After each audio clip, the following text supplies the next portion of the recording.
Abramos, irmãos, a palavra de Deus no Salmo 131. Daremos continuação à exposição dos Salmos de Romagem. Estamos chegando ao fim. 131, 132, 133 e o último é o 134. Então, mais um mês e nós devemos terminar essa série nos Salmos de Romagem. Salmos dos Peregrinos. Esse é o Salmo de número 12, é o 12º que nós estamos expondo da lista dos 15. Salmo 131. Senhor, não é soberbo o meu coração, e nem altivo o meu olhar. Não ando à procura de grandes coisas, nem de coisas maravilhosas demais para mim. Pelo contrário, fiz calar e sossegar a minha alma. Como a criança desmamada se aquieta nos braços de sua mãe, como essa criança é a minha alma para comigo. Espera, ó Israel, no Senhor, desde agora e para sempre. Amém. Oremos. Ó Deus, que essa declaração de Davi seja a nossa, que com confiança nós possamos dizer que aquietamos nossa alma, o nosso coração, e que estamos tranquilos e confiantes como um bebezinho nos braços de sua mãe. E que a nossa esperança está somente no Senhor, agora e para todo sempre. Dê que a exposição desse salmo, Senhor, alimente o teu povo nessa manhã. Nós oramos também pelos demais irmãos que se encontram reunidos em outras partes do mundo para adorar o teu nome, ser instruídos na tua palavra, para te cantar louvores e ter comunhão uns com os outros. Oramos, ó Deus, pela igreja perseguida, por aqueles que vêm sofrendo e que são impedidos de se reunir, ou que têm pago com a liberdade ou a vida o privilégio, Senhor, de professar o teu nome. Pedimos que tu estejas conosco mais uma vez. Em nome de Jesus. Amém. Queridos, esse salmo é atribuído ao rei Davi. Davi, o mais conhecido dos reis de Israel, era pastor de ovelhas. Deus o tirou de detrás do rebanho e o colocou como rei no lugar de Saul. Davi foi o segundo rei de Israel e de todos o mais conhecido. Conhecido como amigo de Deus, escreveu vários dos salmos, homem de guerra, homem temente a Deus. E esse salmo é um salmo onde ele exorta o povo de Deus a esperar somente em Deus, depois que ele aquieta e acalma o seu próprio coração. Geralmente os salmos foram escritos durante alguma situação, algum ambiente vivencial que deu origem à forma do salmo, a maneira como ele foi escrito, ou ao tema dele. E os estudiosos se perguntam qual foi a situação na vida do rei Davi que o levou a escrever esse salmo de 3 estrofes, pequenininho. E uma das possibilidades é quando Davi ainda não era rei de Israel e ele tinha sido acusado pelo rei Saul e pelos seus súditos de que Davi tinha ambições de se tornar rei e que estava querendo matar Saul e ocupar o trono de Israel. E nós lemos a respeito desses episódios nos 2 livros de Samuel e também no livro das Crônicas. De fato, houve uma época em que Deus deixou muito claro que Davi seria o verdadeiro rei de Israel. Só que quem reinava era Saul. E Saul começa a olhar para Davi como sendo o rival, aquela pessoa que tomaria o trono no seu lugar. E os cortesãos, os súditos do rei Saul ficavam instigando Saul e dizendo: olha, Davi está tramando contra ti, porque Davi tem aspirações, Davi quer ser o rei de Israel. Isso fez com que o ódio de Saul por Davi se multiplicasse e também fez com que ele procurasse matar a Davi diversas vezes. Então, quem sabe foi nessa ocasião em que Davi escreveu esse salmo, em que ele diz que o coração dele não buscava essas coisas, que o coração dele não queria coisas extraordinárias para ele, que o olhar dele não era soberbo e nem altivo, ao contrário, a alma dele estava muito tranquila, confiante e satisfeita nos braços de Deus, como uma criança está nos braços de sua mãe. Ele não estava procurando essas coisas, a satisfação dele era em Deus, Deus o bastava. E aí ele termina o salmo dizendo ao povo, aos seus colegas, aos seus compatriotas, para que colocassem a sua esperança e a sua confiança somente em Deus, agora e para todo sempre, porque Ele é quem pode de fato satisfazer os anseios mais profundos do coração. Então é isso que é esse salmo. Ele é uma expressão de Davi diante de Deus. Note que, embora seja dirigido a Deus, esse salmo não é uma oração, ele não pede nada aqui, ele só declara diante de Deus. É como se ele, quando ouviu aquelas acusações, ele chegou na presença de Deus e disse: Senhor, eu vou responder a essas acusações diante de Ti. O Senhor me conhece, o Senhor sabe que meu coração não está procurando essas coisas, o Senhor sabe que eu não planejo coisas grandes demais para mim, o Senhor sabe que a minha alma está tranquila, segura, e que o Senhor é a minha única satisfação e minha única esperança. Então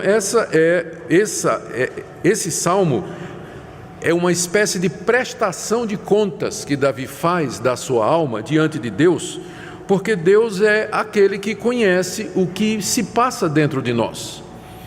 Nós temos que dar contas dos nossos atos às pessoas, aos homens, àqueles que nos rodeiam, mas acima de tudo nós temos que dar conta do nosso coração diante de Deus, e é isso que Davi está fazendo aqui, uma prestação de contas, porque ninguém conhece nossa alma melhor do que Deus. Ele é quem sonda o mais íntimo do nosso coração, e é quando nós nos colocamos na presença de Deus que nós temos verdadeiro conhecimento de nós mesmos. É interessante que João Calvino, nas Institutas de Religião Cristã, que é o livro clássico da Reforma Protestante, ele começa as Institutas, que é um compêndio de teologia, exatamente falando do conhecimento de Deus. E ele diz que quanto mais você conhece a Deus, mais você se conhece. Ao contrário do que diziam os filósofos, não é? Gnosko se auto, em grego, não é? Conhece-te a ti mesmo, na ideia de que quanto mais você se examina e você se analisa, você vai ter um conhecimento correto de si mesmo. Calvino e outros reformadores disseram: quanto mais você conhece a Deus, mais você vai conhecer você mesmo, porque é diante de Deus que o nosso coração se manifesta, diante de Deus a nossa mente fica clara. Quantas vezes eu tenho me chegado diante de Deus confuso, perplexo, e começo a orar, começo a buscá-lo, a ler a Escritura, conversar com Deus, e de repente fica claro o que está no meu coração, as minhas verdadeiras intenções, os motivos do meu coração se aclaram na presença de Deus, porque é diante de Deus que nós nos conhecemos e conhecemos o nosso coração. O nosso coração, a Bíblia diz, é desesperadamente corrupto. E o profeta Jeremias, que disse isso, pergunta: quem o conhecerá? Nós não conhecemos o nosso coração profundamente e com frequência nós somos enganados por ele. Por isso que esse tipo de coisa que Davi está fazendo aqui, ele comparece diante de Deus e examina o seu coração, e ele conclui: Senhor, as minhas intenções estão corretas, eu não quero ser rei de Israel, eu não estou buscando a coroa, eu não quero ter poder e glória, o Senhor conhece o meu coração, o Senhor sabe que eu estou me sentindo na verdade como uma criança desmamada nos braços de sua mãe. Essa é uma das grandes vantagens da oração e da vida em comunhão com Deus, que nós aprendemos a nos conhecer a nós mesmos. É interessante que depois da Reforma Protestante, os salmos foram metrificados, inclusive por João Calvino, e os salmos eram cantados. E tinha muita gente que achava que não devíamos cantar o Salmo 131, porque é muito ousado. Olha o que o Salmo está dizendo: Senhor, o meu coração não é soberbo, nem é altivo o meu olhar, não ando à procura de grandes coisas, nem de coisas maravilhosas demais para mim. Quem é que pode cantar isso? Quem é que pode dizer de todo o coração que isso é verdade a respeito do seu coração? Então, tinha muitos que depois da Reforma Protestante achavam que cantar isso aqui seria hipocrisia ou falsa humildade. Mas uma resposta que se deu para isso é que os salmos foram escritos para nos ensinar. Nós podemos cantar um salmo como esse, podemos ler em conjunto um salmo como esse, como expressão do que vai na nossa alma, porque eles foram feitos para nos ensinar aquilo que nós devemos ser e de que maneira nós podemos obter o ideal que é colocado aqui. A gente pode ler esse salmo juntos, ainda que seja para dizer: ó Deus, faz com que o meu coração seja como Davi. Faz com que eu possa dizer isso de todo o coração, faz com que o meu coração seja humilde, como o de Davi, para que eu possa declarar essas verdades diante de Ti. Então, é isso que é esse salmo, é uma prestação de contas, é uma avaliação sincera das intenções do coração diante de Deus e que deveria ser cantado pelos peregrinos à medida que eles caminhavam para Jerusalém, dizendo que a confiança deles estava somente em Deus, assim como uma criança depende, confia e descansa nos braços da sua mãe. Vamos ver então os 3 versículos que aqui nós temos. No primeiro versículo, Davi nega que está sendo movido pela soberba. No segundo versículo ele diz qual o verdadeiro estado da sua alma, ele aquietou a sua alma. E no terceiro versículo ele exorta o seu povo a confiar somente em Deus. Então, em primeiro lugar, verso 1, Davi nega que está sendo movido pela soberba. Senhor, não é soberbo o meu coração, não é altivo o meu olhar, não ando à procura de grandes coisas e nem de coisas maravilhosas demais para mim. Se a situação em que Davi escreveu esse salmo é aquela que eu descrevi no início, antes dele se tornar rei, sendo acusado de que ele tinha ambições políticas, então o salmo faz todo sentido. Ele está dizendo aqui: Senhor, não é soberbo o meu coração, ou seja, o meu coração não é orgulhoso. Eu não estou querendo ser rei, eu não estou querendo assumir uma posição de domínio e de glória sobre os demais membros do meu povo. Não há essa soberba no meu coração. Não é que Davi está dizendo que ele nunca foi soberbo, mas com respeito àquele assunto, o coração dele estava em paz. Em seguida ele diz: o meu olhar não é altivo. Ou seja, eu não olho para as pessoas de cima para baixo, que é um sinal de desprezo. Eu não menosprezo as outras pessoas como se eu fosse alguém e os outros não sejam nada. Não me considero maior ou acima das pessoas que estão ao meu redor. O meu olhar não é altivo. A gente sabe quando uma pessoa olha para a gente com altivez, né? O pessoal olha meio atravessado. Tem gente que sabe exatamente com o olhar dizer o seguinte: você não vale nada. Só com o olhar, né? A gente fica, a pessoa olha, só o olhar da pessoa a gente fica desse tamanhinho, né? Aquele olhar de desprezo, não precisa dizer nada. Mas Davi diz: Senhor, o meu olhar não é altivo, eu não estou olhando para as pessoas assim, exatamente porque o meu coração não é soberbo. Não é soberbo, eu não estou querendo essas coisas, não estou me julgando acima dos outros. Ainda ele diz: não ando à procura de grandes coisas, ou seja, Senhor, Tu me conheces, eu não estou secretamente lá no íntimo do meu coração querendo coisas maravilhosas demais para mim, que é o que ele vai dizer em seguida. Eu não estou procurando aquilo que está acima da minha capacidade e para o qual eu não fui preparado nem destinado por Ti. Eu me contento com aquilo que o Senhor me deu. Eu quero viver dentro daquilo que o Senhor me proporciona. Eu não passo minha vida procurando ser mais, ter mais e sempre alcançar uma posição maior e mais elevada. Não, Senhor, eu não ando à procura de grandes coisas. Eu estou satisfeito com a porção que o Senhor me deu na minha vida.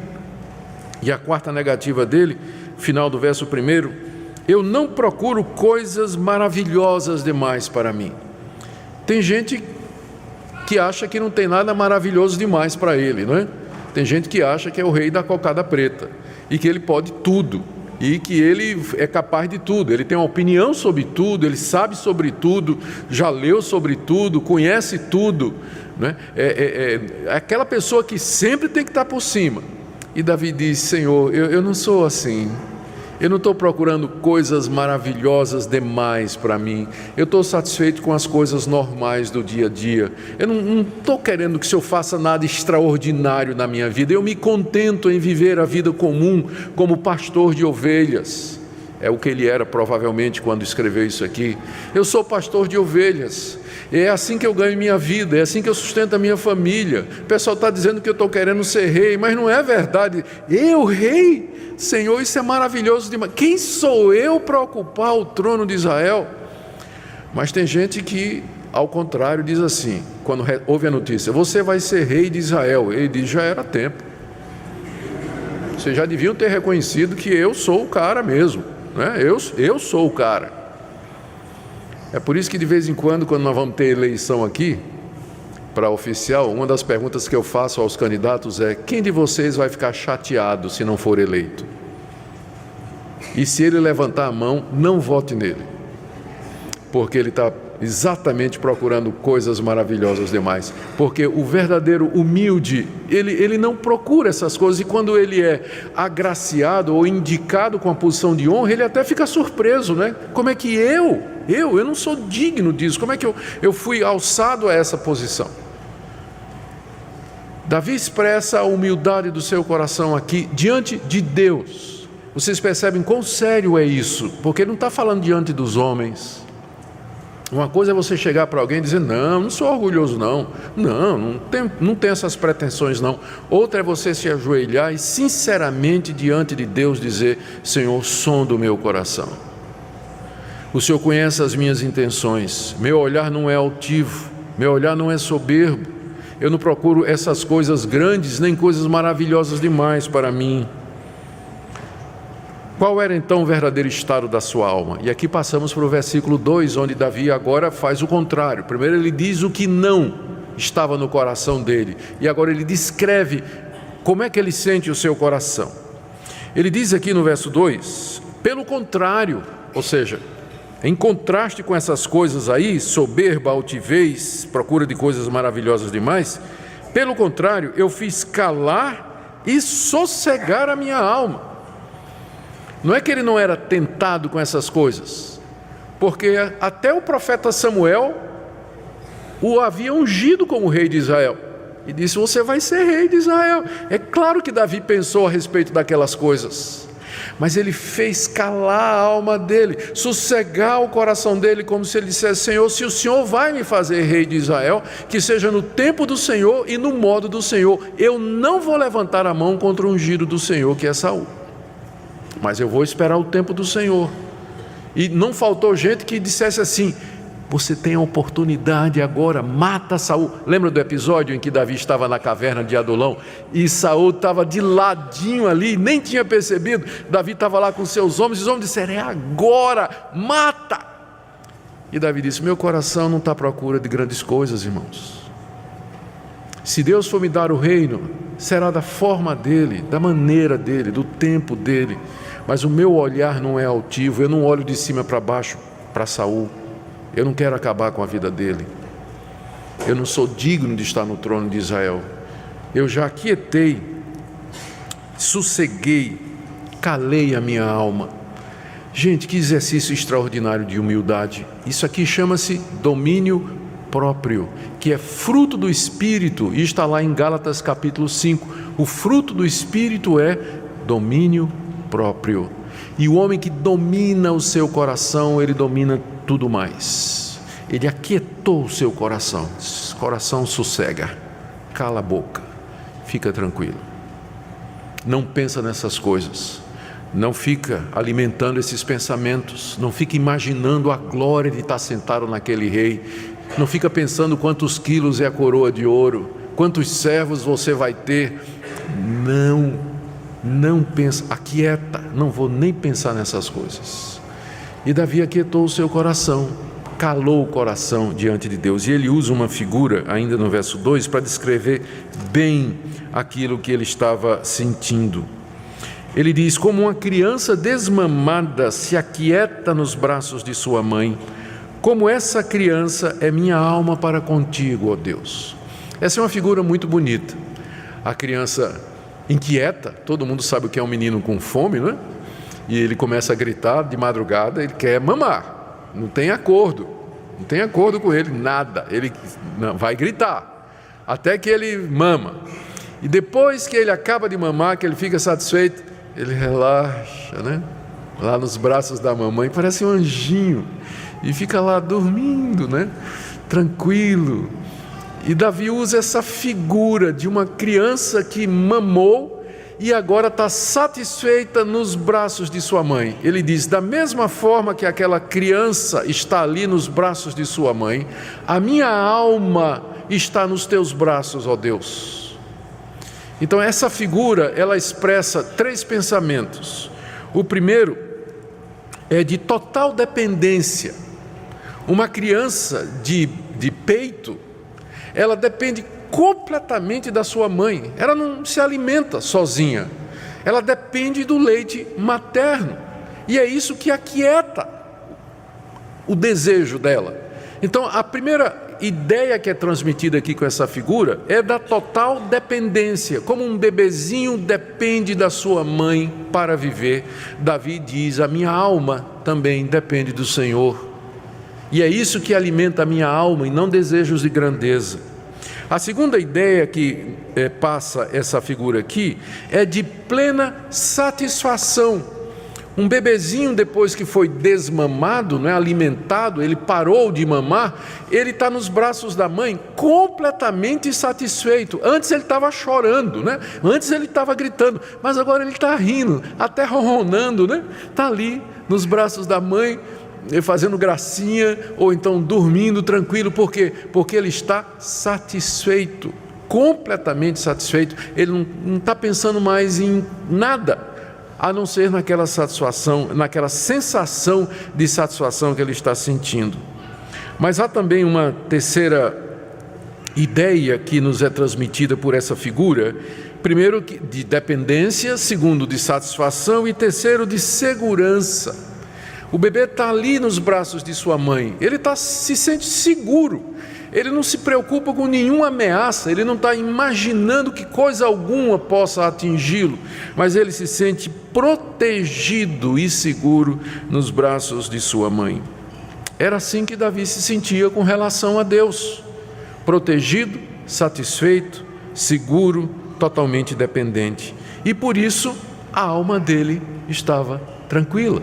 Por isso, ele não estava procurando coisas grandes demais, porque quando o crente está satisfeito em Deus, ele não vive à procura dessas coisas. A alegria dele é em Deus e nas coisas de Deus. Buscar em primeiro lugar o reino de Deus e a sua justiça, e as outras coisas serão acrescentadas. Mas quando a gente inverte isso, a alma se inquieta, a alma se agita.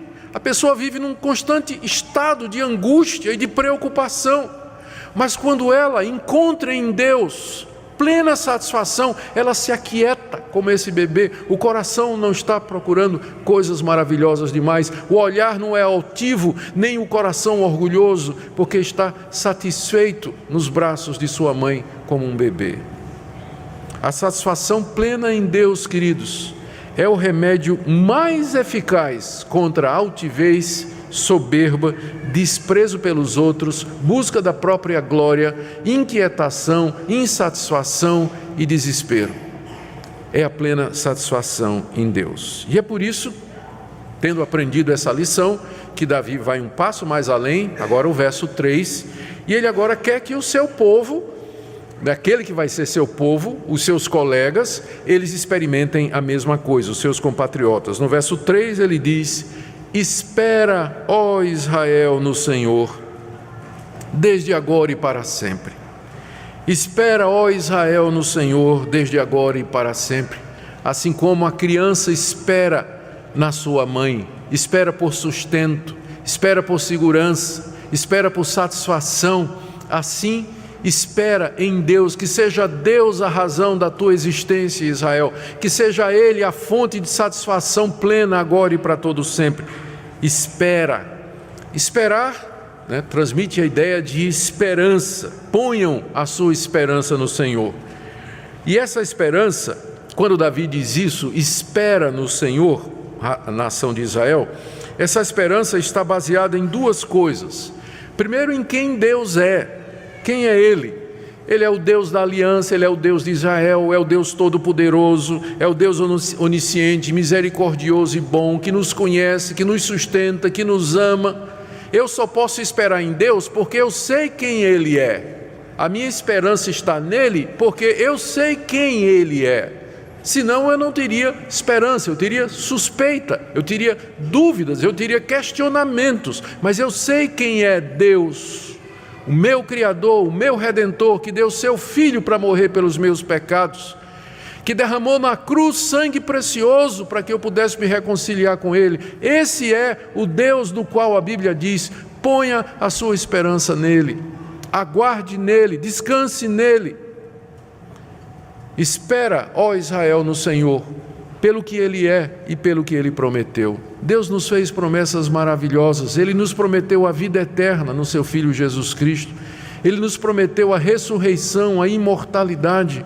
Ele prometeu que estaria conosco nas nossas aflições aqui nesse mundo, que mesmo que passemos por dificuldades e contrariedades, Ele está conosco a cada momento. Ele prometeu que não nos deixaria ser provados e tentados mais do que nós podemos suportar. Por isso, espere em Deus, aquiete a sua alma, não busque coisas grandes demais, nem seja altivo o seu olhar, nem soberbo o seu coração, mas espere em Deus e descanse nele para o encontro da paz aqui nesse mundo. Os peregrinos deviam cantar isso quando estavam a caminho de Jerusalém. É um salmo de romagem e nós também devemos cantar esse salmo à medida que nós caminhamos aqui nesse mundo e peregrinamos com relação ou com direção a Jerusalém celestial. Eu estava lendo a história do Viktor Frankl, que era um neurologista e psiquiatra áustrio, natural da Áustria, não é? Ele viveu nos campos de concentração nazista de Dachau, Auschwitz. Ele atravessou todo aquele período e sobreviveu. Ele disse que sobreviveu porque ele tinha esperança de que alguém viria libertar. Ele não era cristão, mas ele tinha esperança de que alguma coisa haveria de acontecer que quebraria o poder dos nazistas. E na sua biografia ele descreve como ele passou fome, sede, frio, doença, atacado de vermes, muito medo, mas ele sobreviveu porque ele tinha esperança. Mas aí ele narrou vários casos que ele encontrou de prisioneiros que perderam a esperança, que não tinha mais esperança. E quando o prisioneiro perdia a esperança, ele ficava deitado na cama, ele não levantava mais. Ele não obedecia a ordem dos nazistas, ele não comia, ele não fazia as suas necessidades no lugar certo, ele simplesmente ficava ali esperando para morrer. Viver sem esperança traz esse tipo de paralisia, inércia e morte. A nossa esperança como cristãos não está nas coisas grandes e maravilhosas, naquilo que nós podemos obter e conquistar com o nosso mérito, mas a nossa esperança que nos ajuda a viver nesse mundo está no Senhor, Deus de Israel, Criador dos céus e da terra, nosso Redentor. E nessa manhã eu queria convidar você a colocar a sua esperança somente nele. Talvez você esteja aflito, seu coração está turbado, seu coração está agitado, pensando numa série de coisas. Mas eu queria que você, no fundo do seu coração, orasse esse salmo e dissesse: Senhor, aquieta meu coração, satisfaz a minha alma como uma criança, faz-me sentir a segurança que há nos teus braços, dê que eu viva em paz aqui nesse mundo, dê que eu confie em ti, nas tuas promessas, para que eu possa dar testemunho de quem tu és e que vale a pena servir ao Deus vivo, agora e para todo sempre. Amém. Fiquemos em pé, irmãos, e oremos, encerrando o nosso culto nesse instante.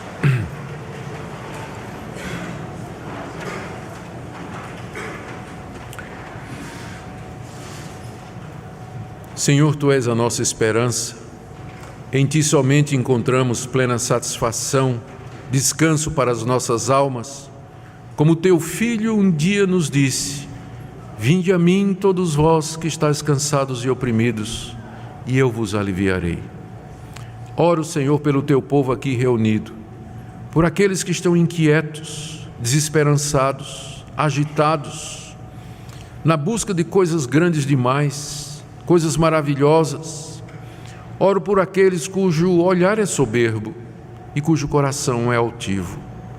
Eu peço, Senhor, que a tua palavra cure, instrua, abençoe, repreenda, console e conforte nessa manhã. Que teu povo saia transformado daqui, depois de ouvir a tua voz, porque tua voz aquieta o coração e nos dá luz e instrução.